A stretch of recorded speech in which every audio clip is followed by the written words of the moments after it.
साथियों नमस्कार, जोहार। जीटी रोड लाइव में आपका स्वागत है। मैं हूं अभिषेक सिंह। साथियों, आपने देखा कि किस तरह से मुख्यमंत्री नीतीश कुमार के एक निर्णय से बिहार में एक राजनीतिक भूचाल आ गया और अब तो जैसा जैसा वक्त बीत रहा है तमाम चीजों से पर्दा हट रही है, लेकिन फिर भी एक पहेली बनी हुई है कि अगले जो मुख्यमंत्री होंगे वो कौन होंगे। हालांकि आज हम इस पर चर्चा नहीं करेंगे, चर्चा कुछ और है। अब आप देखिए किस तरह से मुख्यमंत्री जो है अपने समृद्धि यात्रा के तीसरे चरण पे 10 मार्च से निकलने वाले हैं। और इसमें खास बात यह है कि इस यात्रा में जो सुपौल से शुरू होगी, मधेपुरा सुपौल से, और फिर पूर्णिया, हाँ, फिर फिर उसके बाद ये जो यात्रा है 11 मार्च को मुख्यमंत्री जो है वो अररिया, पूर्णिया, किशनगंज, इन तमाम सीमांचल क्षेत्रों में भी दौरा करेंगे। और आप हमारे साथ देख रहे हैं सहरोज सर जो है, इनका कहना है कि सीधी बात है कि मुख्यमंत्री के इस सीमांचल का जो यात्रा है इसका कहीं ना कहीं झारखंड से राजनीतिक कनेक्शन है। क्या राजनीतिक कनेक्शन है सर, आप ही बताइए सर। बहुत बहुत स्वागत है। राजनीतिक कनेक्शन नहीं, सवाल ये भी है कि ऐसे समय अभिषेक भाई जब तय है कि आप राज्यसभा जा रहे हैं जी, मुख्यमंत्री का पद छोड़ रहे हैं, लोगों को कह भी दिया है कि आवास भी हम खाली कर देंगे, एक अन्य मार्ग खाली कर देंगे, 7 रेसकोर्स में चले जाएंगे। लेकिन आपको याद होगा कि जब जीतन राम मांझी को इन्होंने बनाया था सीएम, तो सीएम का शपथ ग्रहण से पहले ही उन्होंने अन्य मार्ग खाली कर दिया था, सामान जाना शुरू हो गया था 7 रेसकोर्स। लेकिन अब तक ये कुछ हुआ नहीं है। अच्छा, ठीक है, कह दिया है, कुछ हुआ नहीं जी। और आप भूल रहे हैं कि अभी अभी एंट्री भी हुई साहबजादे की, उनकी जी, निशांत कुमार की जी, और इनके साहबजादे भी यात्रा पर जाने वाले हैं। अच्छा, हाँ, और ये भी यात्रा पर निकल गए, जबकि आपको सीएम रहे नहीं। अब जो अगला सीएम आएगा वो अपना यात्रा करेगा, समृद्धि यात्रा, प्रगति यात्रा करेगा। आप क्यों चले जा रहे हैं? तो अब सवाल उठता है कि इसके मायने क्या है, राजनीतिक मायने। हम झारखंड भी पहुंचेंगे अभिषेक भाई, राजनीतिक मायने क्या है।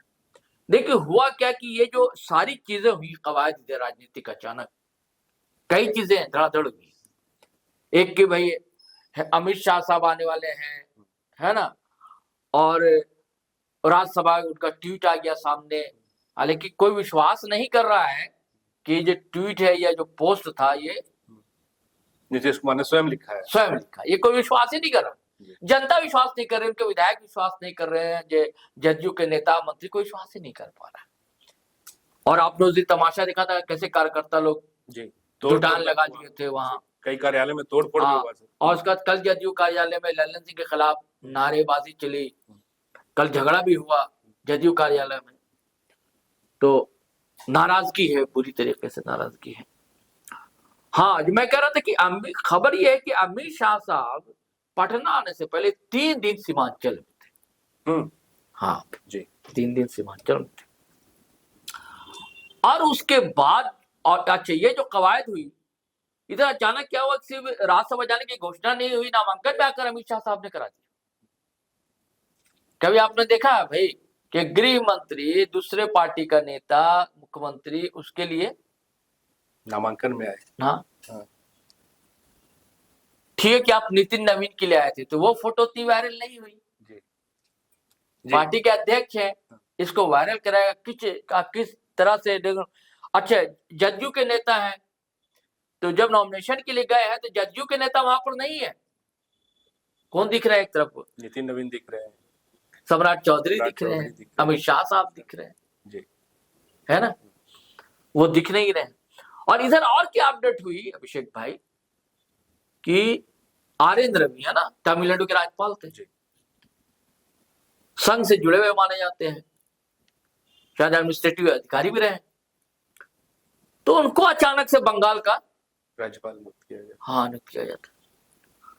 और आरिफ मोहम्मद खान जो मोदी जी के बड़े प्रिय हैं, खास है, संघ के भी प्रिय हैं, राष्ट्रवादी मुस्लिम नेता माने जाते हैं, उनको बिहार लाया गया था और उनको अचानक से हटा दिया जाता है। उनको खबर बाद में होती है, जबकि उनका एक बम्बई में प्रोग्राम तय था, हटा दिया जाता है।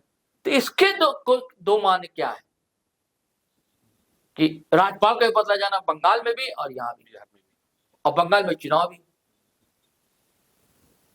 ध्यान रहे जी। और जो बिहार में है उनको कर्नल कोई है उनको लाए, रिटायर्ड लेफ्टिनेंट कर्नल हाँ सैयद अता जी, हसनैन, हसनैन नाम है, सर कश्मीर यूनिवर्सिटी वगैरह में थे कभी, जी, है ना, वहाँ के कुलाधिपति रहे हैं। अच्छा, तो उनको लाया जाता है कहाँ, इनसे आरिफ मोहम्मद खान से रिप्लेस किया जाता है। और इस बीच क्या हो जाता है कि खबर आ जाती है, पप्पू यादव जो है बम फोड़ देते हैं। वो कहते हैं कि भारतीय जनता पार्टी सीमांचल के जिले, बंगाल के जिले, इन सबको मिलाकर एक केंद्र शासित प्रदेश बनाना चाहती है। ये भारतीय जनता पार्टी की योजना है, ताकि वोट बैंक जो है सामाजिक न्यायवादी पार्टियों के, चाहे जदयू का हो, चाहे कांग्रेस, आरजेडी, कांग्रेस, सेंधमारी कर दी जाए, केंद्र शासित हो जाए, तो इधर कट जाएगा पूरा हिस्सा, और उधर का जो वोट है उन लोगों को मिलता रहा है, क्योंकि माइनॉरिटी का वोट ज्यादा है।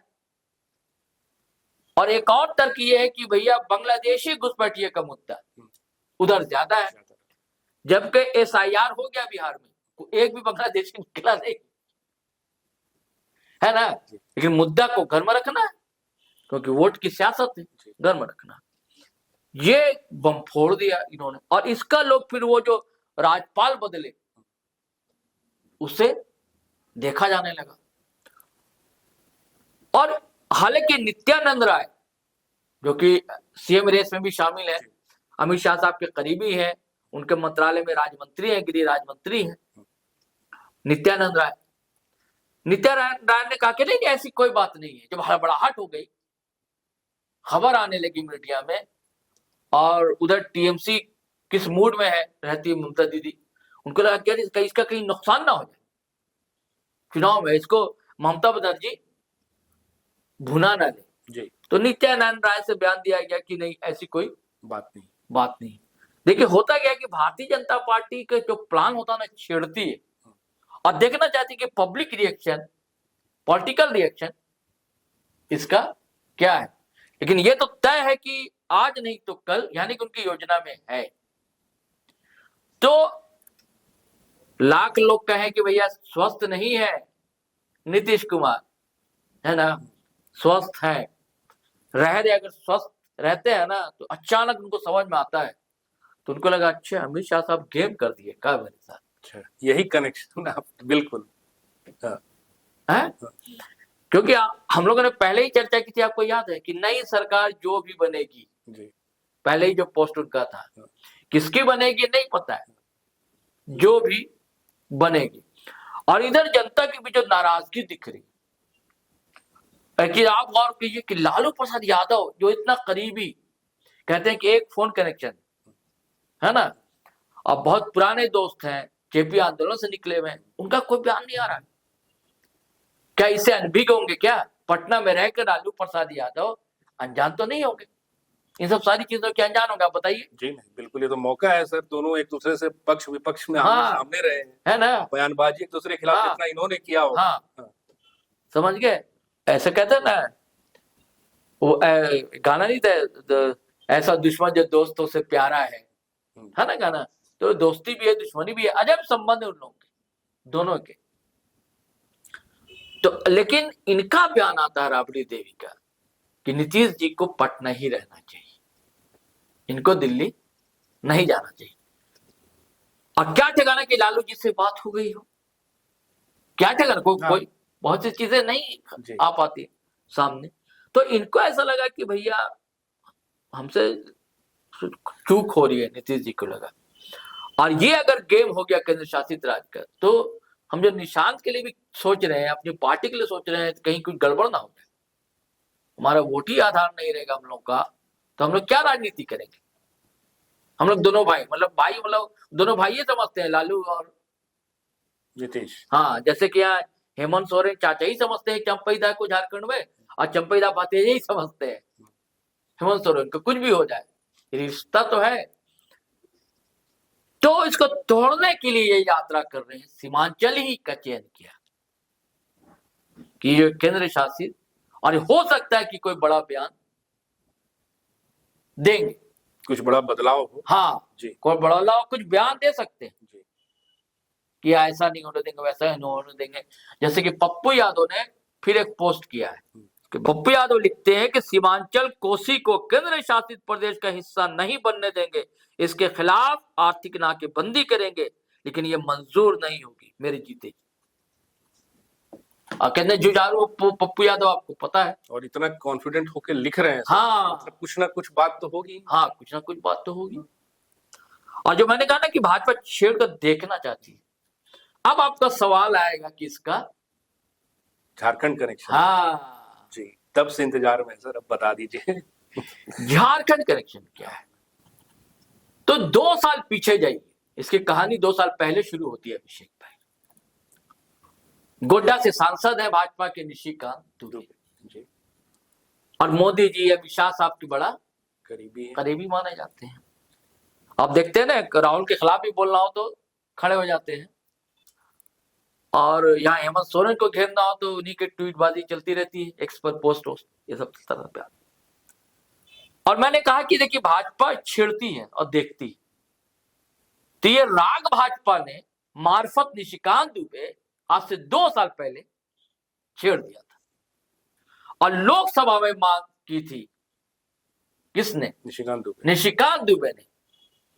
जून या जुलाई का महीना है 2024 साल कि संथाल परगना, बिहार के सीमांचल के कुछ जिले और बंगाल के मुर्शिदाबाद, मालदा, ये सब जिलों को मिलाकर केंद्र शासित प्रदेश बनाया। हाँ, देखा कनेक्शन कब छेड़ा था,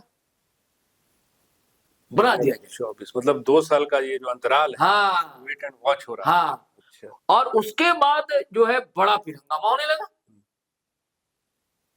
हाँ, हंगामा होने की बात ही है। अभी आज झारखंड में लोगों को लगा, कई गेम उससे था। एक गेम यहाँ के मुस्लिम माइनॉरिटी का वोट किनारे कर दो, और यहाँ आदिवासी का चंक वोट है जेएमएम के हिस्से में जो जाने वाला है, संथाल वंथाल, उसको संथाली नेता ही माने जाते थे ना गुरुजी। जेएमएम तो पहले संथाल की पार्टी मानी जाती थी, आज भी मुख्यमंत्री संथाल से ही है। हाँ, तो उसको अलग कर दो। फिर खुल्लम खेल फर्रुखाबादी भाजपा खेले, बिहार में भी, बंगाल में भी और झारखंड में भी। तो ये कनेक्शन है अभिषेक भाई। निशिकांत दुबे अगर चाणक्य से चलते हैं तो नीतीश कुमार भी कम चाणक्य नहीं है। कहते हैं कि मरी टूटी हाथी फिर भी 1.25 लाख। और जो जनता के अंदर जो भावुकता देखी, उनको वो तो सोशल साइट पर ऐसा नहीं है, देखते देखते होंगे लोग बताते होंगे कि आपके लिए कितना दीवानगी है जनता के बीच, महिलाओं के बीच कि आप चले जाएंगे तो क्या होगा, कोई सहने नहीं कर पा रहा। और सिर्फ उनके ही लोग नहीं, आम वोटर भी सहन नहीं कर पा रहा कि नीतीश जी कैसे चले जाएंगे। बोले ऐसी लोकप्रियता, और ऐसी लोकप्रियता हर वर्ग में है, ये दिक्कत। ये परेशानी हो रही है कि अब सीएम कौन बनेगा, कहीं जज्जू से ना बन जाए। अब तक देखिए भारतीय जनता पार्टी निर्णय नहीं ले पा रही, इतने नाम चल रहे हैं कि ओबीसी होगा, कि बीसी होगा, कि दलित होगा, 10 नाम हम लोग चर्चा कर रहे हैं। हाँ, महिला होंगी, हाँ, बहुत चर्चा जी, लेकिन वो एक पत्ता नहीं खोल पा रहे। तो ये सब सारी चीजें चल रही हैं, इसके माने तो हैं। अब कनेक्शन है, कनेक्शन क्या था ये बता दिया। अब देखिए नीतीश कुमार क्या खेल करते हैं, ये देखने की बात होगी। जी, तो साथियों सुना आपने, और नीतीश कुमार के साथ खेला होना या खेला करना कोई बहुत नई बात नहीं है। आपने देखा होगा पिछले लगातार विधानसभा चुनावों के परिणाम के बाद भी कभी इधर कभी उधर अपने हिसाब से वक्त को चलाते रहे हैं और अपने पार्टी को चलाते रहे हैं। आने वाला वक्त ही बताएगा कि नीतीश कुमार का ये निर्णय कितना सटीक और कितना सही होता है। साथियों आज के लिए बस इतना ही। जाते जाते आपसे आग्रह है कि अगर आपने हमारे चैनल को सब्सक्राइब नहीं किया है तो जरूर कर लीजिए, वीडियो को हमारे लाइक शेयर और कमेंट जरूर कीजिए। आज्ञा दीजिए, नमस्कार, जय हिंद, जय भारत।